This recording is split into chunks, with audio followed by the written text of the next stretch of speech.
Well, hello and welcome to this special Google Hangout launching the advanced guide to email marketing for property management companies.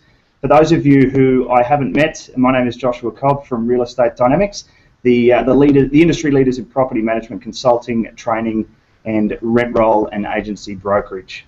I'm lucky today to be joined by Gihan Pereira, who is a consultant, speaker, and author helping businesses leverage their products and services, particularly with their online strategies. Gihan has also been named by Forbes as the #5 social media influencer in book publishing. And one of his books in particular that I thoroughly enjoyed is called Fast, Flat and Free, How the Internet Has Changed Your Business, which I'd encourage you all to certainly check out as well.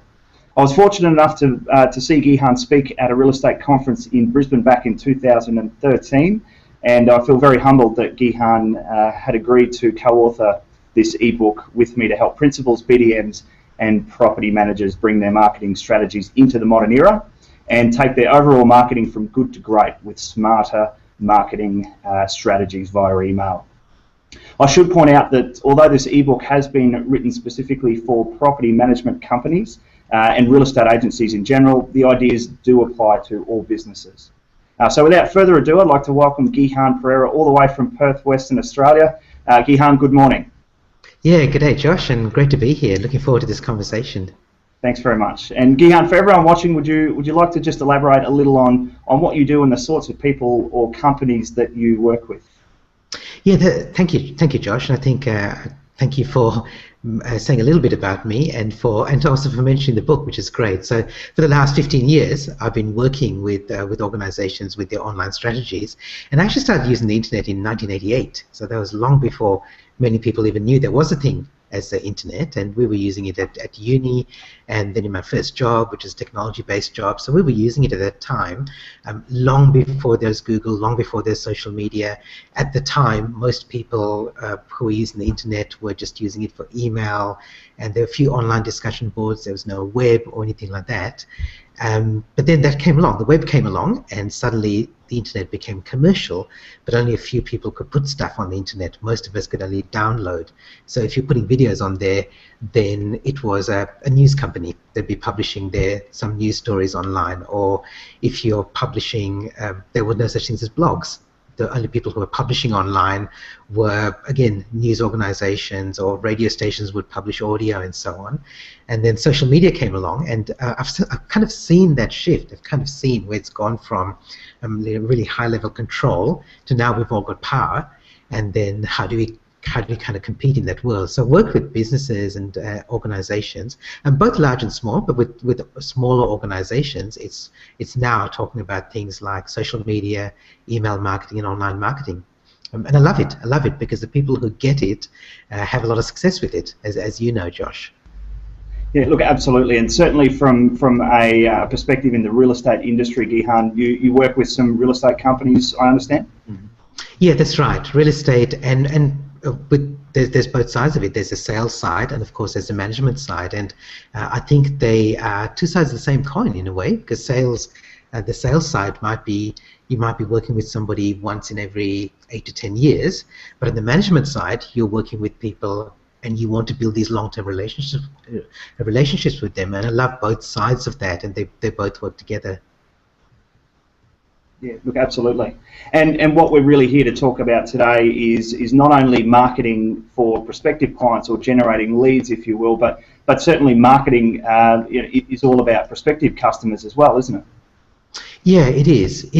And I think that the way that you have to look at marketing now is that it has changed, and in some ways we're going to go back to some of the old technology that's been around for a while, but it's become more relevant than ever before, and the way that marketing has changed and the way the selling has changed is really relevant now because people buy differently.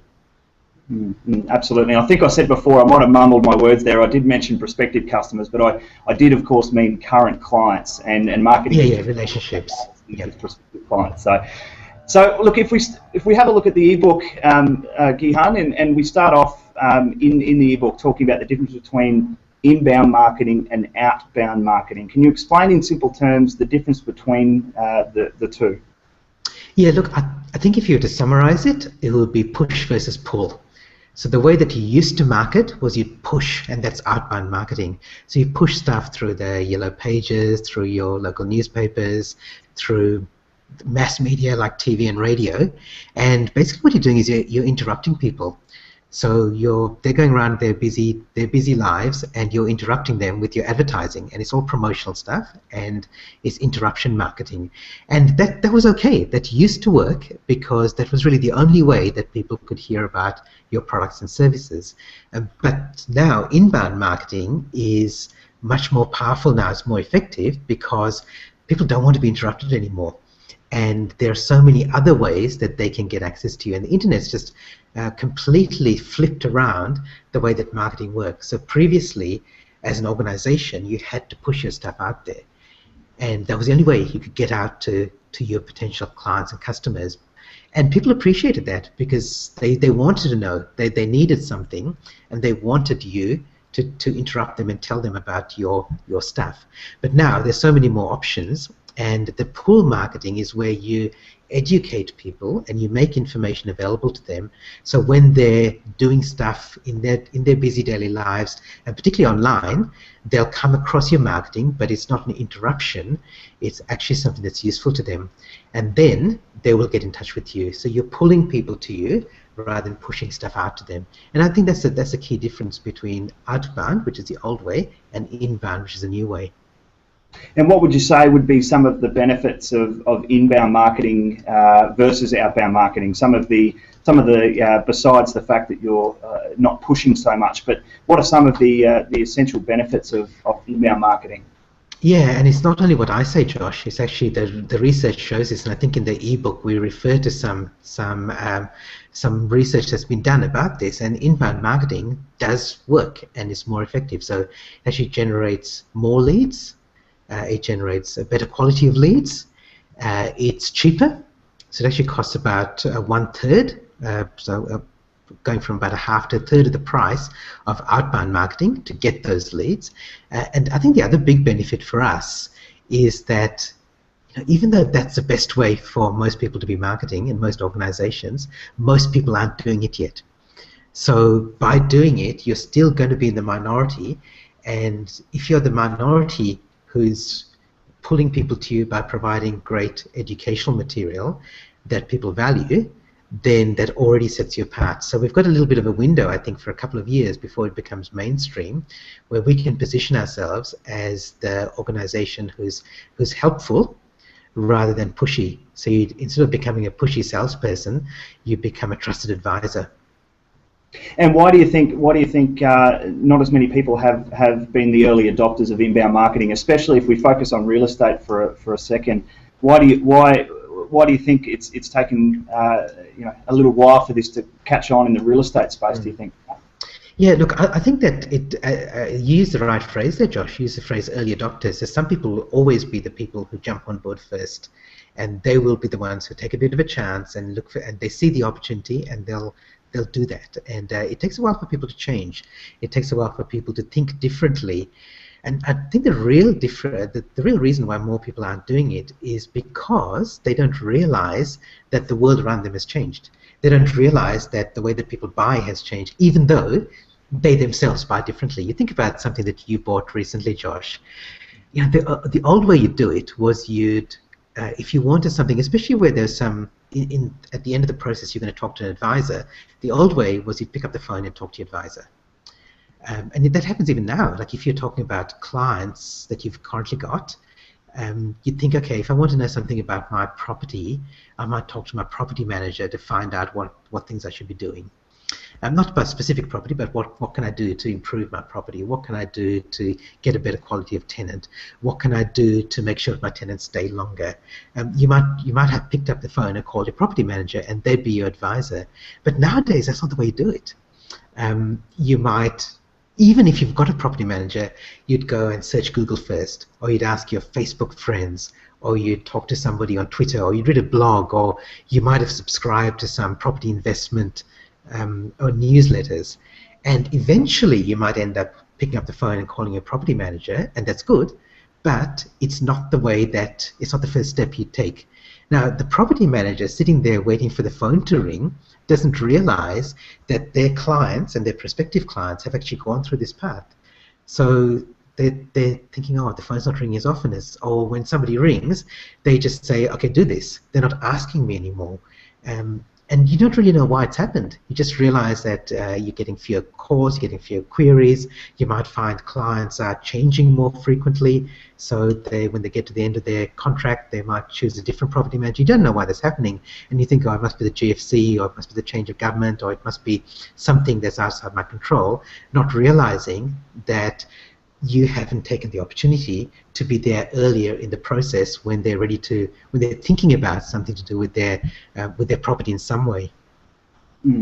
And there's certainly there's an analogy that a friend of mine, Jay Bayer, who's an author over in the United States and a social media and digital content marketing strategist, says is, look, we all go onto Google, we all use Google, but something we don't all do is go onto Google and say, look, I want to buy something, I don't know what it is, just surprise me. And that's something none of us do. We all go to Google with a purpose of searching, don't we? Yeah, that's right. That's right. I love Jay's book, Utility, which is fantastic, and it's all about being useful. It's about being useful for your clients rather than being pushy. And I think as we talk more about this, you'll find that that's a theme that goes through all of this, Josh. The other thing about Google is that most people, when they go to Google, are going to Google because they want to learn how to do something, not necessarily because they want to buy something. It's not always true. You know, you might be going there because you want to buy something, and then you get straight to websites that sell you stuff. But most of us, when we're offering, like in a property management company, it's interesting to see how many of the people who stumble across your website were actually searching for how to do something, not necessarily, I want to engage you as my property manager. And that's why when we talk about the funnel, you can't push your product on them straight away, or the service on them straight away, because they're not ready to buy.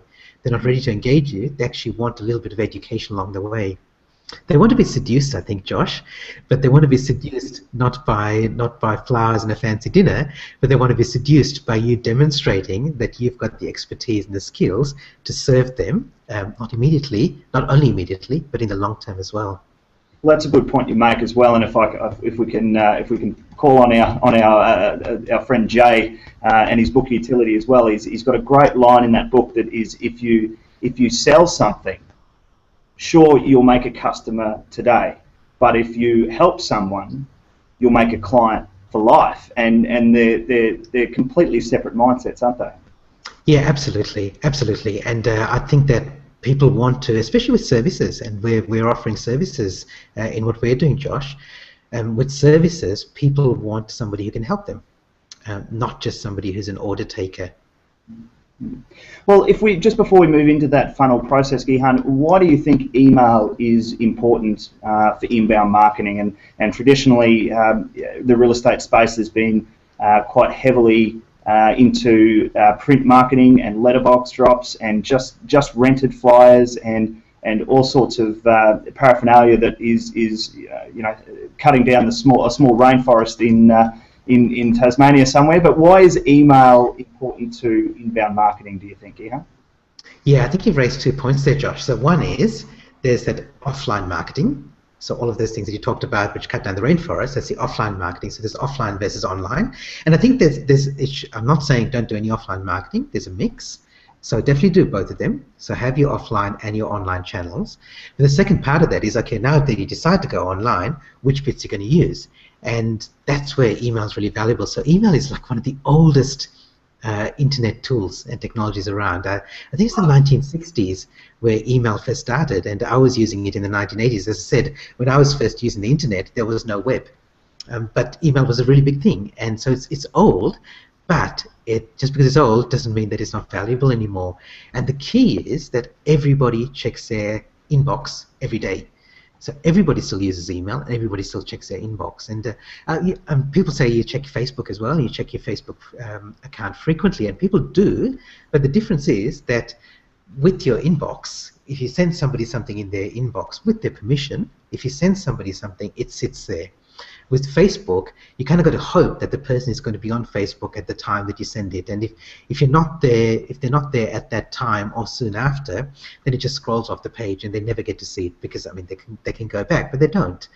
With Facebook or Twitter, with Google Plus or LinkedIn or all those sort of things, there's so much on there that it just scrolls past pretty quickly if you're not there at the right time. Whereas with email, I know people still have a problem with email and their email boxes are full, but if you're delivering value and you're delivering it with permission, then the email will sit there for people to read. So that's the biggest thing. It's going into somewhere that's really trusted, that people really care about, and they protect very carefully. But if you can get into people's inboxes, then it's also really valued. It's really valuable. And it's something that in the ebook that people will see as well is a study with Exact Target, who are they're a marketing, they're a Salesforce company in the United States and have offices over in Australia. But they've in their email their channel preference survey in 2012 found that email is the channel consumers prefer over all others when it comes to direct marketing communications. So certainly, just touching on your points, Gihan, it's certainly the preferred way people would love to hear from companies. Yeah, and I think almost any internet marketer or anybody who's advising people to do online marketing will say you've just got to build up an email database. And the key is you've got to do it with permission and you've got to give value. So don't just put people on your database when you pick up their business card or you find their email address somewhere. That's illegal, and even if it's not illegal, it's just bad business practice to do that. And the second thing is you have to continually deliver value to them. So if you're just going to send stuff that's promoting yourself but it's got no value, then it's not valuable. And people will unsubscribe, or they'll put your email in spam or delete it straight away. So you've got to deliver value. And that doesn't mean that you're not allowed to promote, by the way. So you can promote. And in fact, I quite often ask people, would you subscribe to an email that's sending you an ad every day, and all it is an ad? And people say, no, I wouldn't. I wouldn't. That's terrible. And yet, there are thousands of people who subscribe to Catch of the Day, and Scoopon, and Deal of the Day, and Groupon, and all of those things. And you think about that, Josh, what are they doing? They're just sending you an ad. They're just saying, buy this, buy this. So why do people subscribe? Not because it's educational or in any way helping them in teaching them something, but because it's valuable. So there's a special in there, there's some deal, and that's what makes it valuable. So it's okay to promote, just make sure it's something that the person receiving it will consider of value to them. And I guess we'll move into that when we move into the funnel process as well, is looking at the type of content at each stage of the funnel, and it is different, and we'll have a look at that in a moment. And certainly from an email perspective is just looking at why it's important to inbound, and the points you made earlier, Gihan, about it being about 1/3 of the cost, is if it's the preferred channel that people prefer their marketing communications from companies, it's certainly a lot cheaper to send an email than it is to run 2,000 DL flyers, isn't it? Yeah, absolutely. Absolutely. And also, the people who the warning about email is that it's not sexy. Right? It's been around since the 1960s. It's not Facebook, it's not Instagram, it's not Snapchat, all these new things. So some people just love the bright shiny object that's just around the corner, just arrived. And email isn't. It's not sexy, but it does the job and it works. And don't be distracted by some of the other stuff. So exactly what you said, Josh. So with email, it costs a lot less than sending out a whole bunch of flyers. But it's not as sexy as saying I've got 1,000 likes on my Facebook page. And that's true, but it's hard to get 1,000 likes, and then once you get those 1,000 likes, it's very hard to keep engaged with those people. In fact, Facebook has now reduced its reach. Unless you pay, you're probably only going to reach 1% of the people who you've got as likes on your Facebook page. So even those 1,000 people, they're only worth about 10 people you're going to reach every time you send out something on your Facebook page. Whereas with email, typical email rate, open rate might be between 20 or 30%, which sounds low, but it's still a lot higher than what you get with many other channels. And that's an important point that you make as well, is the engagement rate on email is between that 20 to 30%, and that's around an industry average that we see with some of our clients when we're looking at their email or their marketing campaigns in general. But that's an important point you make. Is that's a statistic that you can measure with. I mean, it's pretty hard to measure how many people have just opened up your just rented flyers or have picked up your DL flyer out of the letterbox. It's pretty hard to measure that sort of stuff versus how many people have actually clicked on an email. So I think you've touched on a good point. And it's something that some online marketers and digital marketers say: if it's digital, it's measurable. Yeah, exactly right. Exactly right. It's not just opening it. You can see how many people clicked on it, which links worked best when they clicked. So it absolutely is. An email gives you the access to that. And if we can touch on that as well, Gihan, there's a couple of tools that, and we'll move into that funnel process next, is some of the tools that we mentioned in the ebook allow companies to do it quite cheaply, if not host free accounts. So they can send bulk email very quickly and they can actually measure their engagement rate very, very, very cheaply. And it's quite sophisticated in the way you can set that up and different steps in the process and lists and segment your database. But it's not expensive to do, is it? No, exactly right. It's that they use the magic word there, free, Josh, because it absolutely is. And I reckon there's a really good, for most businesses and organizations who are working with, like a small business, working with a few thousand, maybe, a network of that much, and you're not an internet marketer, I reckon the tool you should use is MailChimp. So chimp as in like the monkey. So MailChimp.com, it's free for up to 2,000 subscribers. And the way they make the money is that when you get more than 2,000 subscribers, they charge a monthly fee. Or if you want to set up certain sophisticated features, they charge you a fee for that. But for most businesses who are starting up, it'll take a while to get to 2,000 email subscribers, and you get most of the features of MailChimp completely free. So you sign up and you start adding people to your email database, as we talk about when you go through the funnel. And it's a great system. It is quite sophisticated, even though it's free. It doesn't. I don't think it even puts in ads in the newsletters that you send out or the emails you send out, even with the free version. So they've got a sustainable business model there. So I reckon start with MailChimp. And there's some more sophisticated things, but I think if you just getting started, MailChimp is perfect. Yeah, look, absolutely, and I have to admit and disclose that Real Estate Dynamics even use MailChimp, and we've got quite a sizable database. So we certainly practice what we preach here. Is that's the same platform as we use here at Real Estate Dynamics. So and we found it to be fantastic right off the bat. So if we move into the funnel process, is Gihan, we all know every salesperson or business development manager or principal and property manager, they all know what the the analogy of filling the top of the funnel and obviously nurturing those people through your funnel to a point where they engage you as their property manager or salesperson. So just in terms of, and we go through it in the ebook, is explain to us what the funnel process is. Yeah, and I think you've given a good overview there, Josh. So if you look at the funnel and you think about breaking this down into 4 steps. So first, the top of the funnel.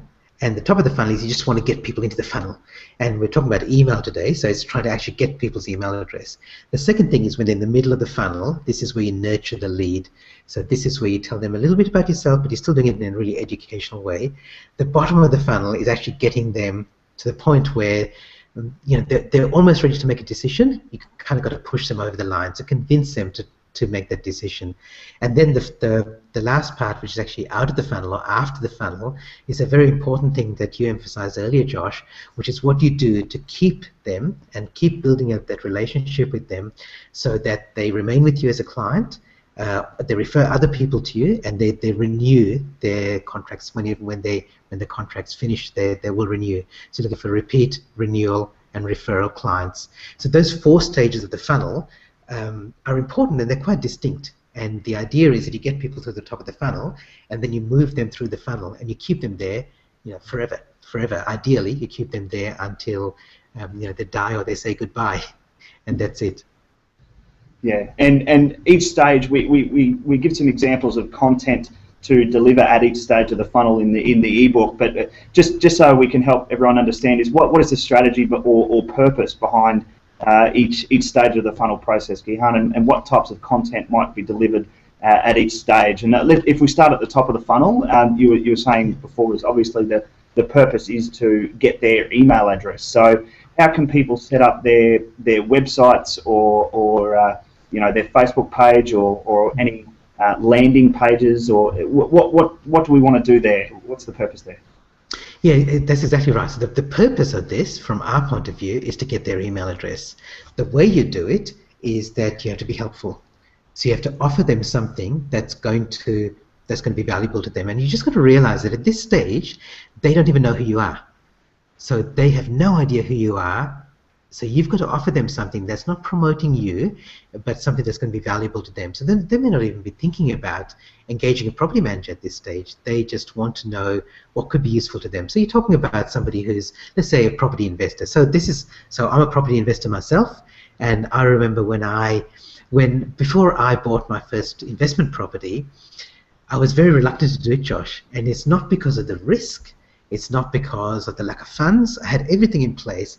But I'm almost ashamed to say this, but the thing that stopped me for a long time was thinking, I don't want to be out there fixing somebody's toilet, or getting a call at midnight because something's gone wrong with the plumbing or something. So I never even thought about the idea that a property manager could help me do those sort of things. So at that time, I was a prime prospect for the top of the funnel marketing.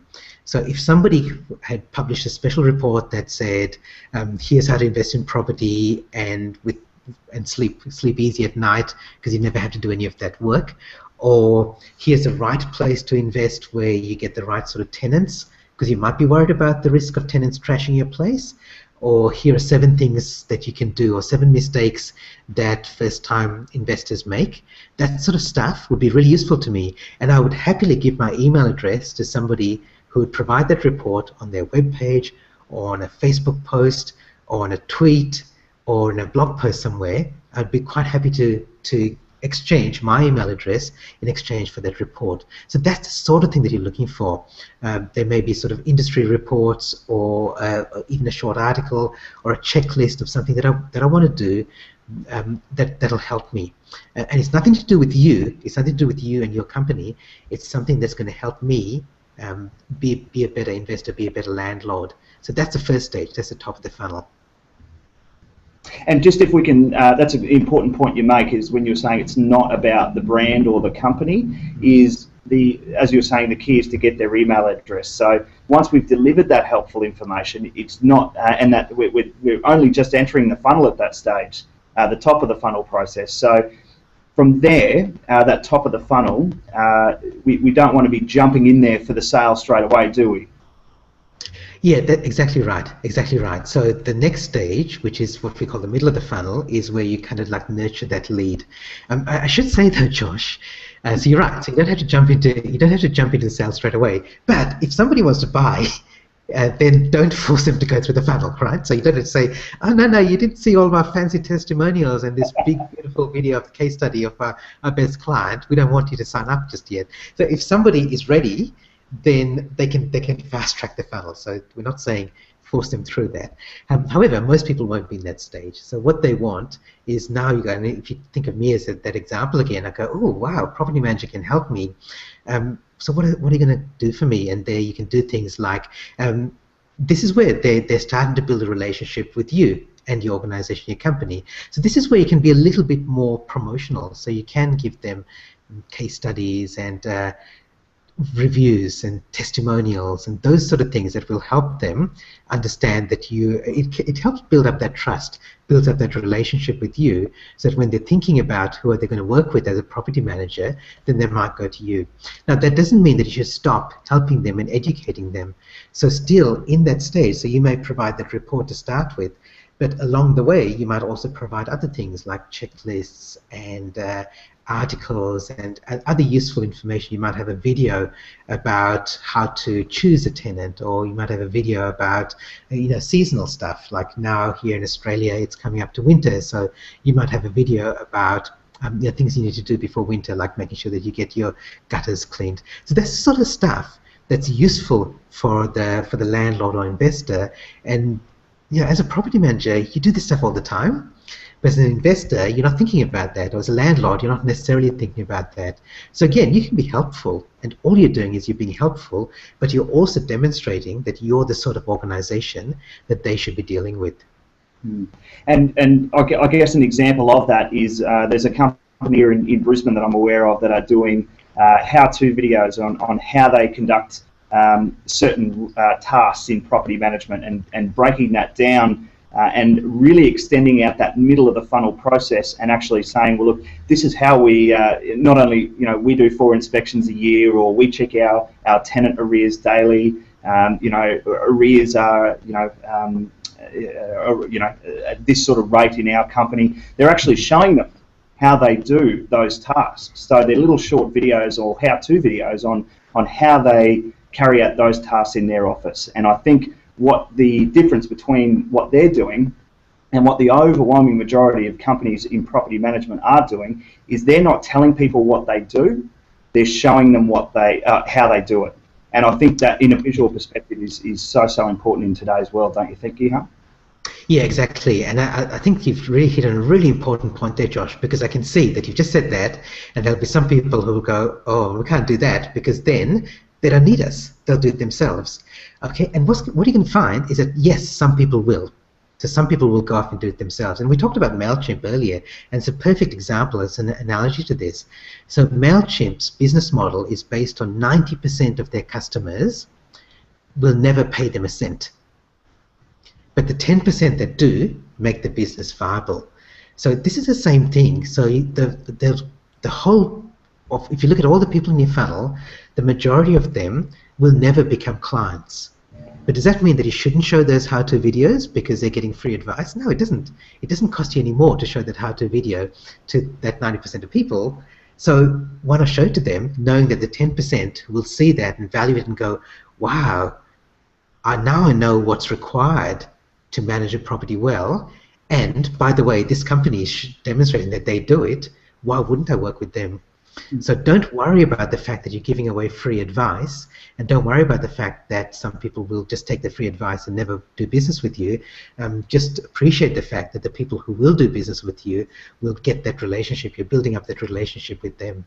And it's certainly, I think, Gihan, as well, is that people don't expect it. Is in today's world, they don't expect that level of transparency. So I think that's an important point. Is when you're delivering those how-to videos or short newsletters on different tasks that you do in your office, is at some point, even if they don't select you as their agent, if you keep delivering added value, even if they're not even a client yet, or they're with another company at the moment, or if they go with another company, you're in their mind. You're I guess in that frame of mind that if something does go wrong, who are they going to think of first? The person that delivered these short little 2-minute videos, or the little emails, or the company that just keeps pushing out their how many properties they've rented in the last 6 months, or whatever they may be.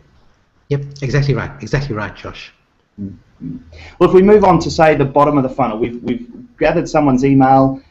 We're delivering email to them, helpful information via email, and we're starting to measure who might then flow through into the middle of the funnel, where we're delivering more branded information and how-to videos, testimonials, and all that type of content. Once we get them to the bottom of the funnel, Gihan, what do we want to do there? What's our objective?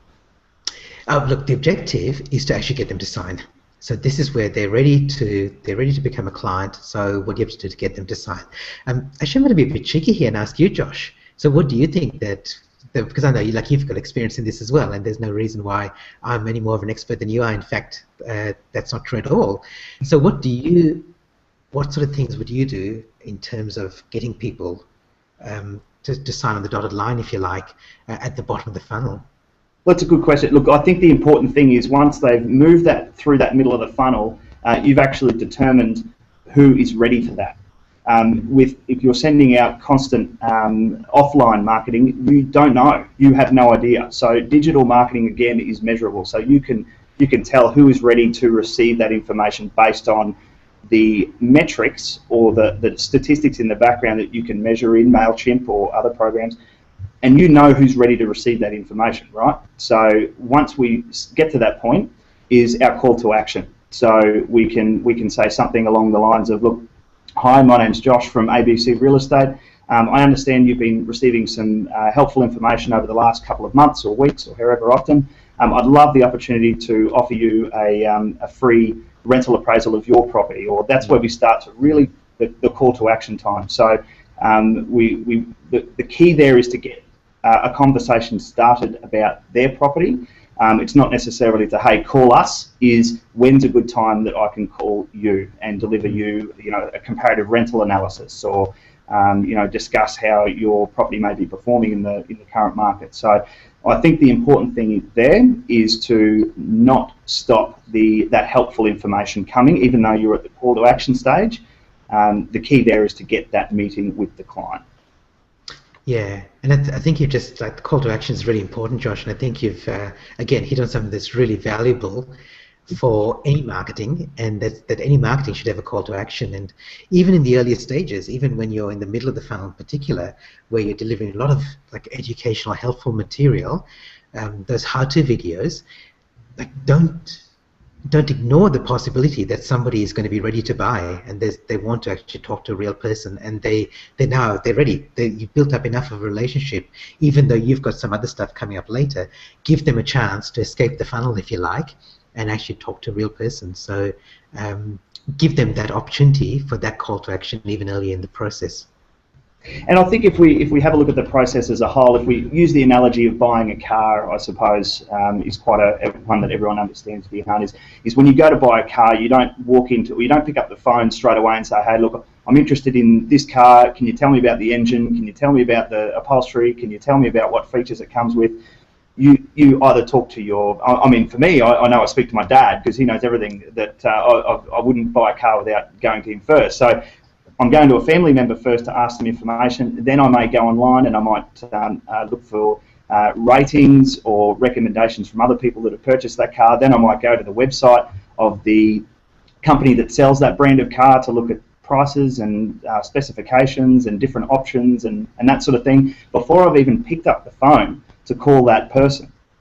However, there's a lot of people that get to that point where they go purely on recommendations, and like you said, if they're ready to buy now, you don't discount those people. So if I went to my father and my father said, you need to buy this car, they're a great car, I can tell you everything you need to know, that may be enough for me to pick up the phone to a salesperson straight away because I feel like I'm educated enough. So when we get to that, that bottom of the funnel for property managers specifically, is things like rental assessments and reports or consultations or proposals, and it may not have to be on their property specifically. So in your call to action email, you may include something like a rental analysis it could just be on a random property in your area that you manage, and it could have some comparison reports, or it could have some local demographics, and everyone has access to this sort of data in RP data or Price Finder or those analytics programs for rentals, not just sales. So they can generate those comparative rental analysis. It's part of their subscription. They don't need to pay extra for it, and they can send that out, maybe in their email to say, hey, this is a report that we generate for our current clients. I'd love to give you a call and give you a more specific example for your property. So I think that's really where you're painting that picture of perception in the marketplace that you're credible and strong, and certainly at the same time calling to action that prospective landlord. Yeah, and I think you made a really important point there, Josh, about what you're saying is be proactive. As a property manager, you've got some expertise, and your clients don't even know that you've got that expertise. And maybe if they ask a random question at some point, they may discover that. But if you can think about, what do I know that my clients would find useful and that I can share with them, and actually demonstrate that this is something that a property manager can do for you, and in particular, this is what we can do for you, then it's much more likely that they're going to say, yes, I want to work with you now. And that's what you do at the bottom of the funnel. Yeah. So if we move on from there, once we've gained them as a client, and there'll be some people that will watch this that will have quite large rent roll businesses, Gihan, and there'll be people that are startup businesses and are looking to grow their rent roll, and this may be an option through email marketing for them. So for essentially the people, once they get on a client, why is it important not to stop the funnel process, and where do we go from once they're now a client? Yeah, and it's especially important for a business like a property management business, because you want them as a client forever. So you want to keep building that relationship with them. And so you still do email marketing, but the key difference here, Josh, is that the people who are clients should be in a separate mailing list. So you should segment them differently from the people who are not yet clients. And then those people, you just love them to death. Okay, so you give them whatever you can to just make sure that they're so happy and so thrilled with what you can do, they're delighted with the service that you offer, that they will never even think about going to somebody else, even if their brother-in-law starts a property management business. They will just never switch because they're so happy with the service that you offer. So first of all, the idea is that you've got a client newsletter or a client database or client mailing list. And then what can you do? So remember the three objectives here for you. And there's objectives for you, but they're actually helpful for your clients as well, is you're looking for the 3 R's. So you're looking for repeat, referral, and renewals. So you want repeat business. So if you're managing one property for them, you want them to, when they invest in their second property, you want them to come to you again. What's the second thing I said? Referral. So you want referral business where you're managing their property, you want them to refer other people. And the third thing is, of course, renewal. So when their contract expires, you want them to renew. So all the things that you offer them are delighting them so that they will give you those three things. So the sort of things you can do is you could run what we're doing now, you could run a hangout or some sort of conference call for clients where you invite in other experts who work in kind of related areas, but let's say there may be people who talk about investment, or they talk about the real estate market, or they talk about demographics, they talk about the impact of the budget on the real estate industry. So those are sort of people who your clients would love to have access to. And if they can only get access to them through you, that's a big advantage that you can offer. You may run webinars yourself, so maybe every quarter you run a webinar, and that will help build up that relationship with your clients. And then if you want to get the referrals, what you could also get them to do is you could say you run the webinar and they're allowed to invite their friends along, because birds of a feather flock together. So if I'm an investor, chances are I know other property investors, and if I as a client can come along to your webinars, and I can invite a couple of my investor mates to come along as well, who are just friends of mine, then they might be interested in using you as their property manager. So that's the sort of thing you can do. You just nurture the clients you've already got, and because you've got this private mailing list, this private database, you can send them stuff which is really valuable and might even take a little bit more time, effort, and a bit of money for you to arrange, but it's done for them. And that way you're going to get the repeat, referral, and renewal business. And I think that's certainly something that we spend so much time in business, Gihan, don't we? Is looking at generating new clients when in fact our current clients. And there's a great book called Flip the Funnel that I've had recommended to me recently by a gentleman by the name of Joe Jaffe, and it talks all about that. Is current clients is really where you want to be spending your time. And I challenge the business development managers that are watching, especially, is their role is really they're the gainers of the business. So they're generating new business, and they spend a lot of time on those sorts of things, on generating new business. So certainly with the after the funnel content, or I think that's certainly one task that the business development managers may wish to consider as part of their job description, is actually looking inside the business to how they can leverage their relationships. But the key really is that value, isn't it? Is that perceived value. Before you were to go and ask a current client, have you got anyone else that might have a property we could manage? You certainly want to make sure you're delivering value to them first, don't you? Yeah, exactly, and exactly right. Because if you just say, do you know anyone else who owns a property and needs it managed, they're probably not going to go to their mates or their brother-in-law or someone like that if they know that they're already being managed. So if they know somebody else who's already got a property under management, it's unlikely that they will think of that person. They'll automatically eliminate that person.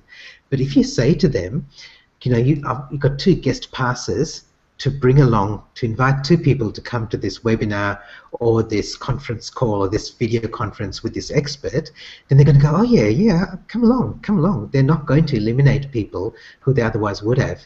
And then it's up to that person. That person can make a decision about it. And you're right, this is very much a role for BDMs, and it's very much something that's changed, that the internet has changed the way that client loyalty works, Josh. I think in the past, loyalty was easy to get because it's almost like the default option. Like, it was hard to switch. It was hard to find somebody else. Whereas now you've got to work really hard to keep that rent roll, to keep that loyalty. Don't just assume that you're going to get the same percentage of retention and attrition as you've always had, because now there are people who are offering who are doing smart things like offering webinars and access to other ongoing material, and you've got to work hard to keep that loyalty. And loyalty is not just going to happen just because they're a client of yours.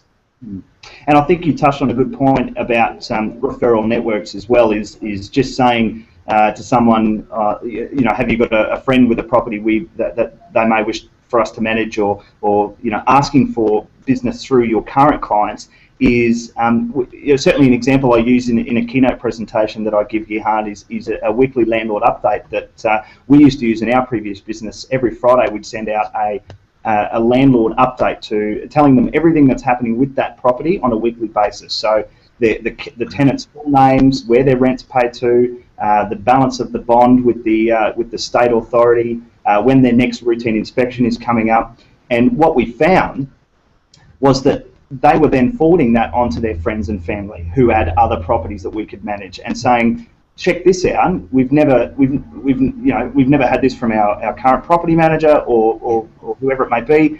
And it's because they didn't expect it that we started getting calls after calls after calls saying, we don't get this from our current property manager, can you have a chat to us? So certainly all about that mantra of constantly delivering value and looking for new and innovative ways to do that is so critical today, isn't it? Yeah, exactly. And you don't have to be that new and that innovative because not many people are doing it. Exactly right. Well, Gihan, I think we've in a conference business, so I think they call that a wrap. So look, I just wanted to say it's been an absolute pleasure to work with you on this project, and thank you for joining me today to launch our ebook. And look, how can people get in touch with you if they'd like to learn a little bit more about what you do, Gihan? Yeah, the best thing is to go to my website, which is gihanperera.com, which I need to spell because there are people who need to know how to spell it. So it's Gihan, Gihan, and Perera is Perera.com.